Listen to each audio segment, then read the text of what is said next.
Bom dia a todas e todos vocês.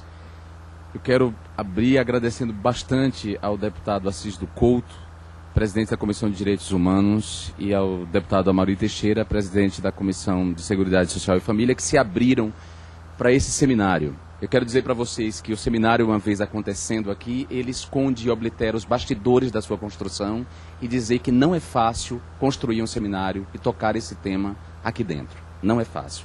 Então eu quero parabenizar os dois pela coragem, pelo esforço, sobretudo o deputado Assis do Couto. É um tema com o qual ele não tem muita relação do ponto de vista político, mas é uma pessoa absolutamente aberta a esse tema, inclusive a vencer as próprias resistências inconscientes que ele tem para tocar o tema. Eu agradeço demais, de verdade, ele ter tocado esse seminário e estar aqui conosco para construir esse momento.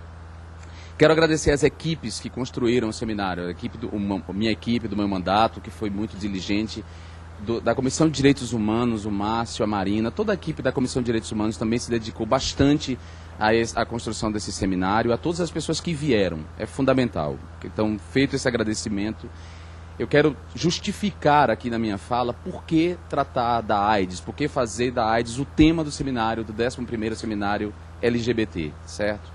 Por que fazer esse tema? Primeiro, porque a AIDS é um tema transversal hoje e um tema que atravessa outros temas que são caros e próprios à Comissão de Direitos Humanos. A questão da saúde reprodutiva e sexual das mulheres, o tema da infância e da adolescência, da educação sexual na infância e na adolescência, o tema da população carcerária, da pobreza, é fundamental que a gente enfrente a pobreza, e dos grupos estigmatizados na sociedade. Então, a AIDS é um tema que atravessa todos eles, e a AIDS, todos sabemos, tem hoje uma face que os cientistas, os médicos, os estudiosos apontam como a face da AIDS. Ela tem, digamos, a AIDS hoje tem 4 faces, que é a pauperização da doença. Hoje a AIDS é uma doença que atinge pessoas pobres, e pessoas pobres que só descobrem que estão infectadas pelo HIV quando adoecem, quando chegam ao hospital já doentes, e muitas delas inclusive sem chance de tratamento e recuperação, porque chegam no estágio tal de doença e só descobrem que são HIV positivo ali, que não tem como se recuperar. Então temos aí a questão da pobreza vulnerabilizando as pessoas com HIV. Nós temos a feminilização da doença. No início da epidemia eram 30 mulheres eram 30 homens infectados para uma mulher. Hoje nós temos uma proporção de 1 para 1. Ou seja, a doença se feminilizou. Nós temos a interiorização da doença. A doença migrou dos centros urbanos, onde ela estava concentrada, para ir para o interior, para o Brasil profundo. Então, hoje é difícil não identificar um município no Brasil onde não haja pessoas convivendo com HIV ou infectadas pelo HIV. A doença se interiorizou. E a doença se juvenilizou. É uma doença hoje de jovens. E desses jovens, dessa população juvenil, digamos assim, infectada pelo HIV, a população masculina, a população de gays, de homens jovens gays, voltou a ser o grupo vítima preferencial. Ou seja, nessa população jovem, a população gay masculina, jovem, dos 15 aos 25, voltou a ser o grupo vítima preferencial.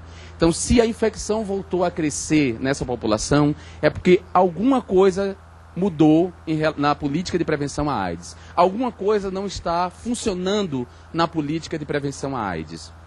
E a gente precisa fazer esse diagnóstico. O que é que mudou? A gente precisa identificar isso. Porque o próprio Ministério da Saúde aponta esse crescimento através de um boletim epidemiológico. Mas é esse mesmo Ministério da Saúde que aponta um crescimento da incidência de HIV entre jovens e entre homens gays, entre homens jovens gays. Esse mesmo Ministério da Saúde não faz campanha de prevenção ou se recusa a fazer campanhas de prevenção. Então, a gente precisa identificar por que isso está acontecendo. E a gente percebe que, à medida que essa política de prevenção às DST-AIDS vai se afrouxando, coincide com o crescimento da incidência do fundamentalismo religioso nas políticas públicas e nas instituições do Estado. Então, há uma coincidência nesses dois movimentos e também precisamos discutir. Além disso, a AIDS passa por um novo momento. Nós tivemos aquele momento em que ela se transformou numa zona noturna, de fato, convertendo as correntes de vida, que são o sêmen e o sangue, numa corrente de morte. Ela passa por esse momento, ela vitima os grupos com sexualidade policiada ou as categorias suspeitas, que são as profissionais do sexo, as prostitutas, as pessoas que abusam ou fazem uso problemático de drogas e a população homossexual masculina. Então, como ela atinge esses três grupos já policiados e já estigmatizados, a ciência constrói uma categoria discursiva, que é o grupo de risco, e estigmatiza ainda mais essa população. E essa categoria foi responsável por essa nova face da doença, porque muita gente achou que, não pertencendo ao grupo de risco, não precisava se proteger do comportamento de risco. E com isso a AIDS ganha essa nova face, infectando pessoas heterossexuais, infectando mulheres e infectando uma grande parcela da população pobre. Então, os homossexuais, naquele momento em que a AIDS se configurava como uma zona noturna, eles se organizaram, quer dizer, a AIDS foi um mal que veio para bem, porque foi um combustível para o movimento homossexual se organizar politicamente, demandar por políticas públicas de prevenção e liderar o movimento que deteve a propagação da HIV naquele momento. Só que de lá para cá muita coisa mudou. Como disse a Mauri, nós vimos os nossos ídolos morrerem, nós vimos amigos irem embora. Hoje em dia, as pessoas convivem com HIV quando tratadas, quando diagnosticado no início, quando tratadas, elas têm uma vida normal, uma vida comum, desde que siga o tratamento, desde que se cuide. Então isso mudou a face da AIDS, mudou o discurso público em torno da AIDS, mas isso trouxe também um efeito ruim, que foi o afrouxamento da prevenção e a invisibilidade da doença no discurso público de saúde. E por isso a gente vê um retorno da infecção entre jovens gays. Além disso, um problema não foi solucionado. A homofobia ela tem um papel preponderante nas novas infecções, porque a juventude LGBT continua estigmatizada e impedida de viver abertamente sua sexualidade, de encarar sua sexualidade de forma saudável e sem estigmas. E, mais uma vez, a persistência da homofobia tem a ver com o recrudescimento de preconceitos anti-homossexuais que estão nas instituições do Estado e na escola. Então, por isso, a gente decidiu tratar desse tema. Esse é um tema que nos diz respeito. O seminário é LGBT, mas a AIDS é um problema de todos nós, independente da orientação sexual, independente da posição que a gente ocupe na sociedade. Ele é um problema e essa casa precisa encarar. Também porque há deputados aqui, e não foi uma nem duas vezes, foram muitas vezes, em que deputados fizeram uma associação entre AIDS e homossexualidade, inclusive dizendo que a AIDS é um castigo sobre nós homossexuais. É inadmissível que um parlamentar eleito pelo povo, que jurou proteger a Constituição, profira tamanho preconceito, tamanha estupidez. O seminário, portanto, é um momento dessas pessoas aprenderem com os profissionais que vão vir para aqui hoje, ocupar as duas mesas, dando informações científicas para nós. Para que quando a gente suba na tribuna, a gente não fale a partir de preconceitos e de estupidez. A gente fale a partir de conhecimento. O seminário é um momento de aprender.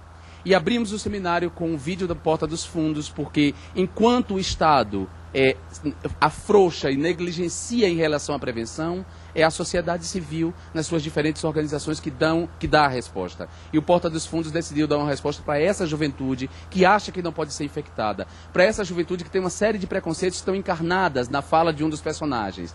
Percebam que eles provocam bastante no vídeo, porque o personagem que tem mais preconceitos em relação à AIDS, que profere muitos preconceitos em relação à AIDS, é aquele que não tem HIV. E aquele que tem HIV e que tem uma vida saudável diminuiu o seu nível de preconceito e tem uma preocupação em informar para as suas companheiras que ele é HIV positivo. É interessante também que o personagem seja heterossexual, não seja homossexual, para dar conta disso. A AIDS não é uma doença de homossexuais, a AIDS não é uma doença de prostitutas, a AIDS não é uma doença de pessoas que abusam de drogas. A AIDS é uma doença de quem tem comportamento de risco. E comportamento de risco